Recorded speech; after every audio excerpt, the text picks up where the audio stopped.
Senhor dos Anéis, A Sociedade do Anel. 3 anéis para os reis élficos sob este céu, 7 para os senhores anões em seus rochosos corredores, 9 para os homens mortais, fadados ao eterno sono, 1 para o Senhor do Escuro em seu escuro trono, na terra de Mordor, onde as sombras se deitam, um anel para a todos governar, um anel para encontrá-los, um anel para todos trazerem na escuridão aprisioná-los, na terra de Mordor, onde as sombras se deitam. Capítulo 1. Uma festa muito esperada. Quando o Sr. Bilbo Bolseiro de Bolsão anunciou que em breve celebraria o seu 11º aniversário com uma festa de especial grandeza, houve muito comentário e agitação na Vila dos Hobbits. Bilbo era muito rico e muito peculiar, e tinha sido a atração do condado por 60 anos, desde seu notável desaparecimento e inesperado retorno. As riquezas trazidas de suas viagens tinham agora se transformado numa lenda local, e popularmente se acreditava que a colina em Bolsão estava cheia de túneis recheados com tesouros. E se isso não fosse o suficiente para se ter fama, havia também seu vigor prolongado que maravilha as pessoas. O tempo passava, mas parecia ter pouco efeito sobre o Sr. Bolseiro. Aos 90 anos, parecia ter 50. Aos 99, começaram a chamá-lo de bem conservado. Mas inalterado ficaria mais próximo da realidade. Havia pessoas que balançavam a cabeça e pensavam que isso era bom demais. Parecia injusto que qualquer pessoa possuísse, aparentemente, a juventude perpétua, além de, supostamente, uma riqueza inexaurível. Isso terá seu preço, diziam eles. Não é natural e trará problemas. Mas até agora os problemas não haviam chegado, e como o Sr. Bolseiro era generoso com seu dinheiro, a maioria das pessoas estava disposta a perdoar suas esquisitices e sua boa sorte. Continuou se relacionando em termos de cortesia com sua família, com exceção, é claro, dos sacola-bolseiros. E tinha muitos admiradores devotos entre os hobbits de famílias pobres e sem importância. Mas não tinha amigos íntimos, até que seus primos mais jovens começaram a crescer. O mais velho deles, e favorito de Bilbo, era o jovem Frodo Bolseiro. Quando Bilbo tinha 99 anos, adotou Frodo como seu herdeiro e o trouxe para viver em Bolsão, e os sacola-bolseiros finalmente perderam as esperanças. Por acaso, Bilbo e Frodo faziam aniversário no mesmo dia, 22 de setembro. Seria melhor que você viesse morar aqui, Frodo, meu rapaz, disse Bilbo um dia, e então poderemos comemorar os nossos aniversários juntos e com mais conforto. Nessa época, Frodo ainda estava na vintolescência, que é como os hobbits chamavam os anos irresponsáveis entre a infância e a maioridade aos 33 anos. Mas 12 anos se passaram. Todo ano os bolseiros davam animadas festas duplas de aniversário em Bolsão. Mas agora se entendia que alguma coisa muito excepcional estava sendo planejada para aquele outono. Bilbo iria fazer 101 anos, 111, um número bastante curioso, e uma idade muito respeitável para um hobbit, mesmo o velho Tuque só havia chegado aos 130, e Frodo ia fazer 33, um número importante, o ano em que se tornaria adulto. As línguas começaram a se agitar na Vila dos Hobbits e em Beirágua. Rumores do evento que se aproximava viajaram por todo o condado. A história e a personalidade do Sr. Bilbo Bolseiro se tornaram novamente o assunto principal das conversas, e as pessoas mais velhas repentinamente encontraram grande receptividade para as suas lembranças. Ninguém tinha uma plateia mais atenta que o velho Ramgamgee, geralmente conhecido como Feitor, Ele contava histórias no ramo de Era, uma pequena hospedaria na estrada de Beirágua, e falava com certa autoridade, pois tinha cuidado do jardim de Bolsão por 40 anos e tinha ajudado o velho Roman no mesmo serviço antes disso. Agora que ele estava ficando velho e com as juntas endurecidas, o serviço era feito principalmente por seu filho Gamgee. Tanto o pai quanto o filho tinham relações muito boas com Bilbo e Frodo. Moravam na própria colina, número 3 na Rua do Bolsinho, logo abaixo de Bolsão. O Sr. Bilbo é um hobbit muito cavalheiro e gentil, como eu sempre disse, declarava Feitor. E dizia a mais perfeita verdade. Bilbo era gentil com ele, chamando-o de Mestre Hamfast, e constantemente o consultando sobre o cultivo de legumes. Em se tratando de raízes, especialmente batatas, Feitor era considerado por todos na vizinhança, inclusive ele próprio, a autoridade mais importante. Mas e esse Frodo que mora com ele?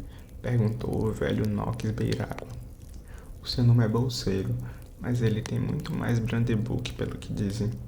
Eu não entendo o motivo pelo qual um bolseiro da vila de Hobbits vai procurar a esposa lá na terra dos Books, onde as pessoas são tão estranhas. Não é de admirar que sejam estranhas, acrescentava Papai 2, o vizinho do lado de Feitor, pois eles moram do lado errado de Grandevin e bem perto da Floresta Velha.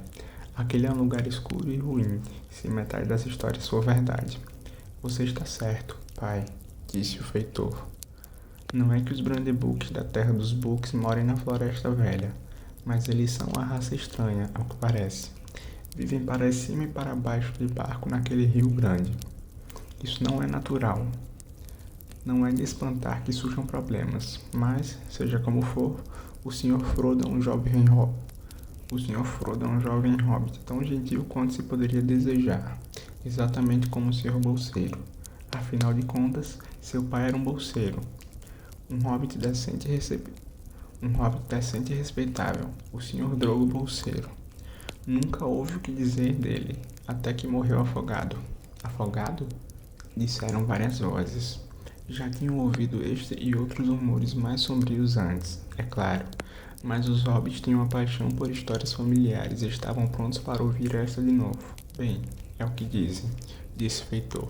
Veja você, o Sr. Drogo se casou com a pobre senhorita Prímula Brandebuck. Ela era prima de primeiro grau do nosso Sr. Bilbo por parte de mãe. A mãe dela era a filha mais velha do velho Tuque. E o Sr. Drogo era o primo dele de segundo grau. Desse modo, o Sr. Frodo é o filho dos primos do Sr. Bilbo em primeiro e segundo grau. E seu primo com um intervalo de uma geração, você me entende? E o Sr. Drogo morava na sede de Brandevin com o sogro. E o velho mestre Gorbadoc, como sempre fez depois de seu casamento, tinha um fraco por comida e o velho Gorbadoc mantinha uma velha mesa bastante generosa. E saíram para andar de barco no rio Brandevin. E ele e sua esposa morreram afogados, e o pobre Sr. Frodo era apenas uma criança na época. Ouvi dizer que eles foram para a água depois de jantarem sobre o luar, disse o velho Nox, e que foi o peso de Drogo que afundou o barco. E eu ouvi que ela o empurrou, e ele a puxou para dentro da água, pois ele tinha caído, disse Ruivão, o moleiro da Vila dos Hobbits. Você não devia dar ouvido para tudo que falam, Ruivão, disse o Feitor, que não gostava muito do moleiro. Não tem sentido em ficar falando sobre empurrar e puxar. Os barcos são muito traiçoeiros até para aqueles que se sentam quietinhos sem procurar problemas. De qualquer jeito, foi assim que o Sr. Frodo se tornou um órfão e ficou perdido, como se pode dizer, em meio àquele estranho povo da terra dos Books, que foi criado na sede de Brandevin. Aquilo geralmente já é um formigueiro de tão cheio. O velho mestre Gorbadoc nunca teve menos do que 200 parentes nas redondezas. O Sr. Bilbo não podia ter feito coisa melhor do que trazer o menino para morar entre gente decente. Mas acho que esse foi um golpe duro para aqueles sacola-bolseiros. Eles acharam que iam ficar com o Bolsão na época em que ele foi embora e foi considerado morto. E então ele volta e os manda sair e continuam vivendo e vivendo. E nem parecendo um dia mais velho. Puxa vida. De repente arranja um herdeiro e arruma toda a documentação necessária. Os sacola-bolseiros nunca vão entrar em Bolsão depois disso, ou pelo menos se espera que não. Tem um monte de dinheiro enfiado lá dentro, ouvi dizer, disse um estranho, um visitante que estava a negócios vindo da Gran Cava, na Quarta Oeste. Todo o topo da vossa colina está cheio de túneis recheados de baús de ouro e prata e joias, pelo que ouvi dizer. Então você ouviu mais do que eu posso discutir, respondeu o feitor. Não sei nada sobre joias. O Sr. Bilbo não faz muita economia com seu dinheiro, e parece que não há falta dele, mas não sei nada sobre túneis. Vi o Sr. Bilbo quando voltou, mais ou menos 60 anos atrás, quando eu era um menino. Não fazia muito tempo que eu era aprendiz do velho Roman. Ele era primo do meu pai. Mas mesmo assim me pediu que fosse ao Bolsão para ajudá-lo a evitar que as pessoas pisoteassem a grama e ficassem andando pelo jardim quando o toque estava à venda. E em meio a tudo isso, o Sr. Bilbo vem subindo a colina com um pônei, alguns sacos bem grandes e uns baús. Não duvido que estivessem em sua maioria cheios de tesouros. Cheio de tesouros que ele apanhou em lugares distantes, onde há montanhas de ouro, dizem por aí, mas não havia bastante para encher túneis. Mas o meu menino Sam deve saber mais sobre isso. Ele vive entrando e saindo do Bolsão. É louco por histórias de antigamente. Isso ele é. E escuta todas as histórias do Sr. Bilbo. O Sr. Bilbo ensinou-lhe suas letras, sem querer causar maldade. Veja bem, e espero que nenhuma maldade venha disso. Elfos e dragões, digo eu para ele. Repolho com batatas é melhor para você e para mim. Não vá se misturar com os negócios que não são para o seu bico, ou você vai arranjar problemas muito grandes para você, digo eu para ele. E posso dizer para outros, acrescentou ele, olhando para o estranho e para o moleiro. Mas o feitor não convenceu sua plateia. A lenda sobre a riqueza de Bilbo estava fixada de maneira muito firme nas mentes das gerações mais jovens de hobbits. Ah, mas eles podem muito bem ter juntado mais do que trouxe no início, argumentou o moleiro, representando a opinião geral. Ele está sempre longe de casa, e reparem nas pessoas bizarras que vêm visitá-los, anões quando chegam à noite, e aquele velho mágico andarilho, Gandalf, e todo o resto. Você pode dizer o que quiser, feitor, mas Bolsão é um lugar estranho, e as pessoas de lá são mais estranhas ainda. Você pode dizer o que quiser sobre as coisas que não conhece melhor do que a história do barco, Sr. Ruivão, retorquiu o feitor, apreciando ainda menos o moleiro do que o de costume. Se isso é ser estranho, então poderíamos ter mais estranheza por aqui. Tem gente não muito longe daqui que não ofereceria uma caneca de cerveja a um amigo, nem se estivesse numa toca com parede de ouro. Mas em Bolsão eles fazem as coisas direito. O nosso Sam disse que todo mundo vai ser convidado para a festa e vai haver presentes, vejam bem, presentes para todos, neste mesmo mês. Aquele mesmo mês era setembro e estava agradável como se poderia desejar. 1 ou 2 dias depois se espalhou um rumor, provavelmente começando pelo informado Sam, que iria haver fogos de artifício. Além do mais, como não se via no condado há mais de um século, na verdade, desde que o velho Tuque havia morrido. Os dias se passaram e o dia se aproximava. Uma carroça de aparência estranha, carregada de pacotes de aparência estranha, rodou numa noite até a vila dos hobbits e foi subindo a colina até chegar ao Bolsão. Os hobbits assustados espiavam pelas portas iluminadas com lamparinas para ver. Embasbacados, era conduzida por pessoas bizarras que cantavam canções estranhas, anões com barbas longas e capuzes fundos. Alguns deles ficaram no Bolsão.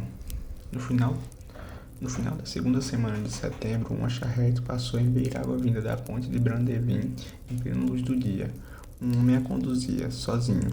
Usava um chapéu azul, alto e pontudo, e uma longa capa cinza e um cachecol prateado.